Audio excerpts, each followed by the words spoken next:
Corporate taxation. It's an issue that workers and unions would not typically engage with, but perhaps there's good reason for us to pay closer attention to this issue. Why?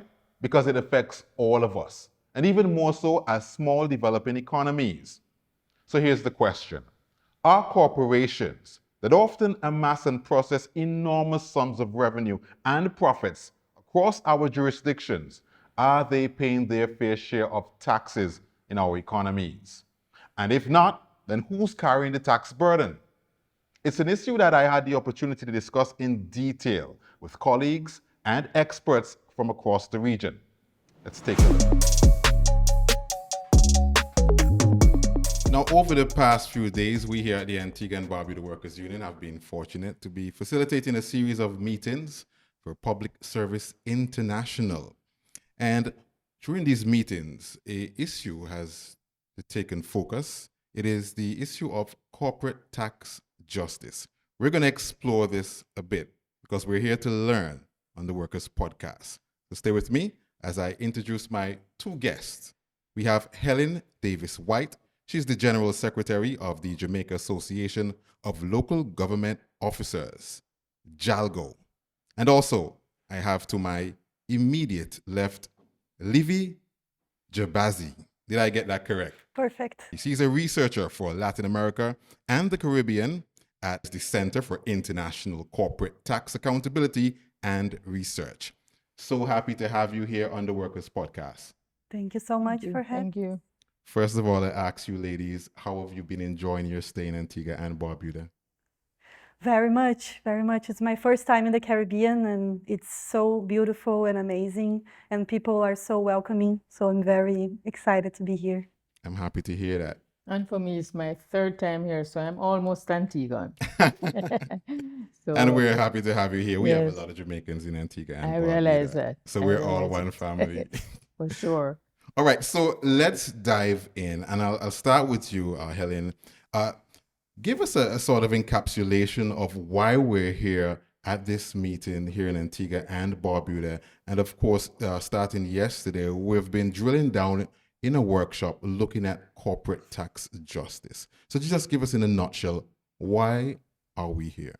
Okay, from the point of view of Caribbean public sector unions, this is an issue that came to the fore for us probably about 10 years ago. But what we recognize is that there are some persons who don't necessarily identify with the issue because they're not aware of, its impacts and so on. And so at our last sub-regional meeting, and that is a sub-region of Public Services International, Okay. the decision was taken that we would try to organize a workshop where this information could be passed on and hopefully that we could build interest. Because certainly from the point of view of the leaders that were exposed, we felt it was an issue that we needed to become involved in and that our members needed to be aware of, or negotiators also needed to be aware of the issue, so that in terms of not just what we can get for our members, because the issue we think would assist in terms of being able to ensure that more funds are available to provide quality public services, but also just how the provision of quality public services will actually inure to the benefit of the general population as well. Yes, awesome. Now, Livy, you're a researcher, specialist in corporate tax accountability and research. Tell us more, if you will, about the tax justice movement. What are we talking about when we hear this term being thrown around as a buzzword almost? Oh, perfect. So when we think about tax, normally we just think about funding, right? We get tax so we can fund public services, and I think that's the main reason we have tax, but it's important to understand that tax serves other functions in society as well. So tax can incentivize an activity or disincentivize an activity. So the government has this power of making policies that can push for a sector and don't push for another. So this is what tax do. And there's this third that is redistribution. So when you tax more one person than the other, you are redistributing money on society. So tax also has a redistribution function in society. So there are these basic three functions, and in all of them you can see that that you can have like a better or a worse tax structure, and not looking just at funding, but redistribution and incentives as well. And of course, the tax can be more progressive or more regressive. What does that mean? When a tax is more progressive, you can say that the people that have more or that have earned more, they are going to pay more. So there is a scale. Otherwise, regressive is like everybody is paying the same thing. So, for example, like consumer tax, everybody, when you go to McDonald's and you buy something, everybody's paying the same tax if you have more money or less money. So we call this more regressive tax because it doesn't look into the wealth or the income of the people that are being taxed. And what the tax movement has surfaced because we have seen in the world that we are moving towards more regressive systems of tax. So we are relying more on these consumer taxes, on these taxes that don't look at wealth, that don't look at income. And what we have been seeing in the last couple of decades is inequality arising here in the Caribbean, but in general in the world. The rich have become richer and richer. And because they're not, one of the reasons is that they're not paying their fair share of taxes. They are finding ways of not paying, and corporate multinationals are finding ways of not paying more and more. And if these people are not paying, so who is paying? Is us, right? Is the consumers, is the workers, is everything. So this tax justice movement comes to show this inequality in the tax structure and see how we're going to make it better, you know, how we're gonna move towards a more just tax system here in the Caribbean, but in the world as well. And that we need to look at corporate tax. We need to make sure that the companies are paying their fair share. We need to look at the rich people. We need to look at the whole society and see what tax structure we want to make sure that we are moving towards less inequality and less poverty in the world, etc. And so the tax movement is formed by unions, by social movements, by NGOs, by even international organizations, people that are looking at this agenda more and more. And we have been able to get some important victories in the last couple of years. For example, I think the biggest one is the 15% global tax on multinationals. So what that means is that it's becoming more and more difficult for corporates, corporate tax not to be paid, because companies will have to pay at least 15%. And if you're not paying in one country, another country will go and charge that company for that 15%. And that is only possible because we have a tax justice movement that have been for decades advocating for a more just system. So in a nutshell, I think that is the tax justice movement in the last couple of decades. And you explained it quite concisely and quite understandably for our audience. Now, Helen, I'll come to you. What are some of the specific challenges to the corporate tax justice movement in the Caribbean in particular? Well, one of the things is that in the Caribbean, we have a number of countries who are where you have international financial centers operating from. And these are often referred to as tax havens. And based on the work that's being done in terms of looking at how corporations have been shifting around their wealth so that they are not paying tax, it means that we as Caribbean people now have to focus on how it is that we would be addressing a tax haven, and I use it in inverted commas, in the Caribbean. Is it that we are going to move to a point where, as Livy indicated, we get to the minimum tax of 15%? When that happens, what kind of effect will it have? So although we are involved in the movement to try and make sure that taxation is equitable across the world. There are going to be some implications for some of our countries who have their economies largely based on these international financial centers that operate from their countries. So that's an issue for us. Yeah. Also, when we look at, the most Caribbean territories are involved in trying to attract foreign direct Correct. Yes, investment. yes. And we do that usually by giving tax breaks or tax incentives, whatever you may want to call them, but it results in the corporation paying less. I think I was indicating that in my own interaction, I found once where the information came from our Minister of Finance that, our hotel sector pays very little Yeah. because you attract them first by having tax write-offs in the first instance, and then when that expires, you may introduce tax write-offs for them now to refurbish their buildings, etc.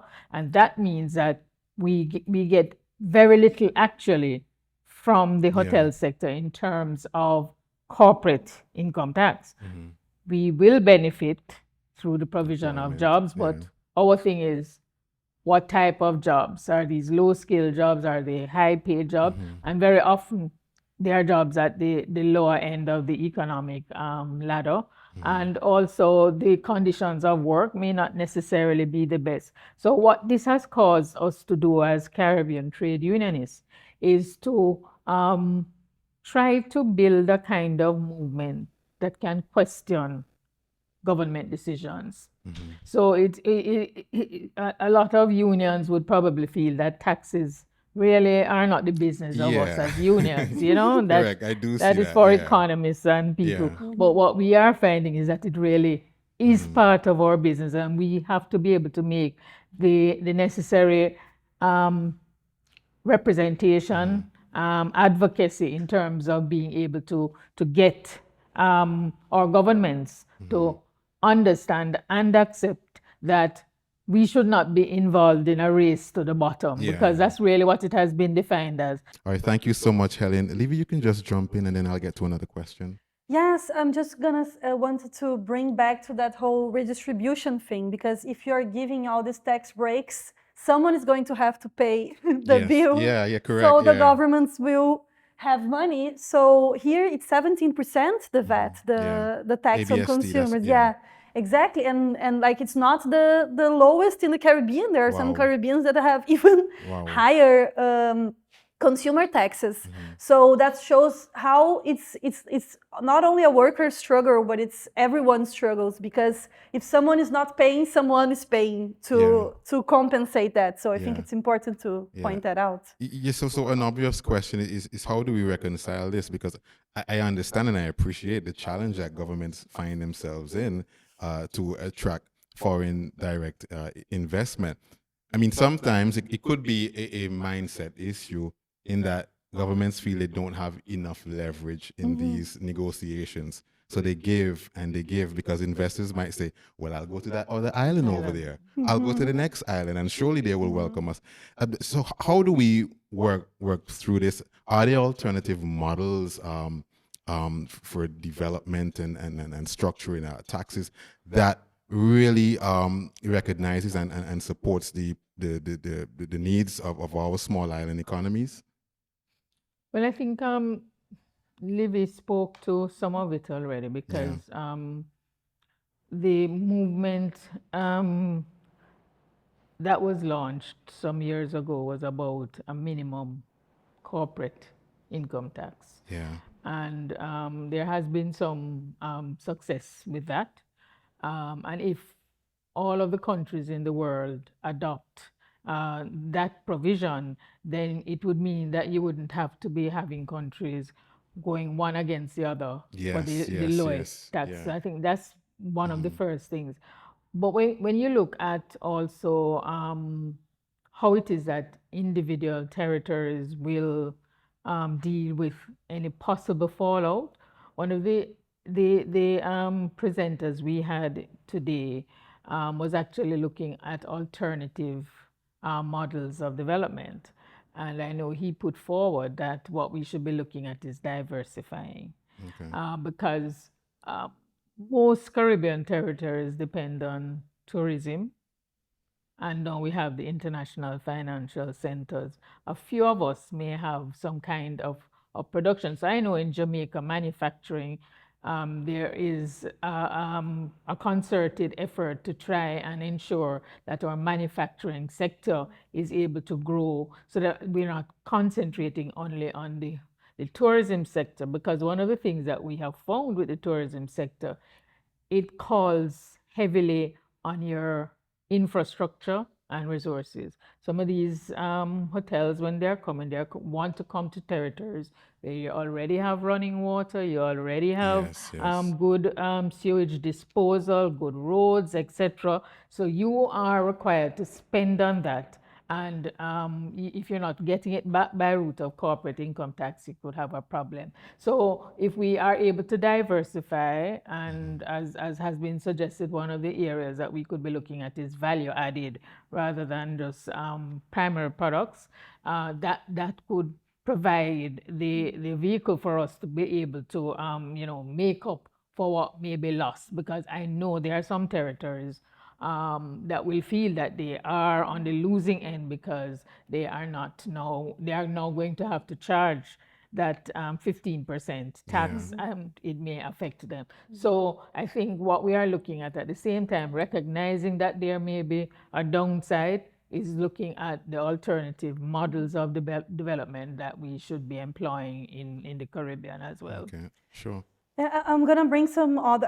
I completely agree with you. There's some things that we can also work on, because I think like tax breaks or tax incentives, whatever you want to call it, they can be better structured. So what we have now is that like the public spending side of the budget, every year the parliament goes and approves a bill and has to discuss how much money goes to education, how much money goes to health. Yeah. And none of this happens with tax incentives. Tax incentives is like you write a thing and you get 50 years of corporate of not paying any taxes, but they are public policies. They are specifically initiatives of the government to promote a sector or to promote an industry, etc. So we need to be more strict in that tax incentives.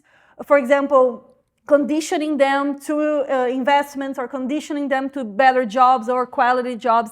This is already happening globally, and I think the Caribbean can profit from that and do better incentives. I think it's a little bit about structure. Yes. But of course, we need to align that, because there is a race to the bottom. So you can just know if a foreign investment comes and say, no, if you are just putting all these conditionalities to the tax break, I'll go to the other. So for that doesn't happen, you need international cooperation. So you need a strong CARICOM, you need strong Latin American and Caribbean movements of countries to know that you can just keep putting us one against the other. We're going to think this together. So I think we need better, I think we need economic diversification, as Helen said. We need better structures for these tax breaks and with some conditionalities to make sure that the government is getting what it wants from the tax break. And we need international cooperation to make sure that this race to the bottom doesn't make all the other steps not doable.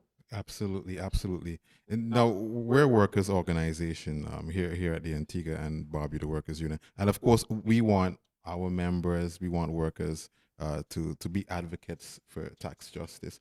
So in a nutshell, so that we don't alienate anyone, what are the key points that the ordinary person should remember or could remember about corporate tax justice? No, I think it's important to understand that if the companies are not paying, we are paying more. I think that's the main point. I think we need to be aware of that and make sure that everybody's paying their fair share, making sure that our taxes are progressive, as I was saying, like the more you gain, the more you have, the more you're gonna pay. That is a way of making the economics and society more just. So I think that's one main point, and understand that like worker struggles is everybody's struggles, right? I think unionized workers are very important as advocates, but also spreading this message to their families, to their communities, that we can have better tax systems that works for us and not only for the big corporations and the people getting all these tax breaks that don't come from for us. Absolutely. And Helen? And from our point of view as unions involved in the struggle, we have looked as well at the movement for this issue to be discussed and decided on at the United Nations as well. And one of the reasons why we have taken that approach is that we find that the United Nations, certainly through an organ like the ILO, will be able to hear the voices of all, because what we have found is that what has happened is that the OECD wants to take control and to have the discussions there. But what you find when you deal with the OECD, you're dealing with probably 30 odd countries, and usually they are the more developed countries. So I know the Africa group actually led a kind of, a struggle at the United Nations for the United Nations to agree to adopt a convention on this issue of tax. And they are now in the process of doing the work to have it put on the table at the next meeting of the United Nations. We would certainly want our members to be able to put pressure, so to speak, on our governments and even oppositions, so that at the end of the day, we have our voice heard at that level in terms of what tax justice should look like for certainly lesser developed countries and countries where, there are times when the corporations actually use us at times. We want now our governments to become involved in that process at the United Nations. Not saying that the process that has been ongoing at OECD, because there are a lot of technical work that's done there. But what we want to look at is if we are able to get gains from the tax justice movement, our governments must be involved in determining what those gains are used for. And it should not be that it is frittered away. So if we have the discussion at the United Nations in terms of this tax convention, then more people could be involved, and our government certainly would be involved in that discussion. And what I'm happy to hear is that we're attacking this issue on different fronts. And of course, there are some meaningful gains that are being made. For sure. I want to thank you both for being here on the Workers Podcast. And I do hope we have the opportunity to have further discussions in the future. Thank you so much for being a part of the Workers Podcast. Thank you. Thank you. All right.